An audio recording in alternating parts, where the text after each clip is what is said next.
Start. नमस्कार विद्यार्थी मित्रांनो, पोलीस भरतीला इतिहास या टॉपिकवरती 10 पेक्षा जास्त वेळ आलेला एक प्रश्न आणि 5 पेक्षा जास्त वेळ आलेला एक प्रश्न आज आपण पाहणार आहोत. यासारखे रोज आपण 2 प्रश्न व्हिडिओद्वारे पाठवत असतो.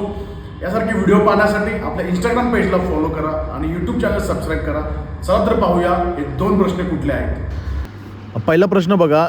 टिंबटिंब यांनी जालियनवाला बाग हत्याकांडाचा निषेध म्हणून आपली सर ही पदवी ब्रिटिश शासनास परत केली. विद्यार्थी मित्रांनो, हा प्रश्न कोल्हापूर पोलीस 2024, पुणे ग्रामीण 2023 आणि यासारख्या परीक्षेला 10 वेळा आलेला प्रश्न. याचं उत्तर आहे रवींद्रनाथ टागोर. तुम्हाला याचं उत्तर माहिती होतं का? नक्की सांगा कमेंट करून. पुढचा प्रश्न पहा. मुंबई ब्रिटिशांना कोणाकडून आंदण म्हणून मिळाले होते? तर याचं उत्तर आहे पोर्तुगीज. हा सुद्धा 5 पेक्षा जास्त वेळा आलेला प्रश्न आहे. विद्यार्थी मित्रांनो, यांसारख्या प्रश्नांसाठी आपला इंस्टाग्राम पेजला फॉलो करा आणि यूट्यूब चॅनल सबस्क्राईब करून घ्या. रोज मी असे 2 प्रश्न पाठवत असतो आणि याचा तुम्हाला पोलीस भरतीला खूप फायदा होईल. धन्यवाद.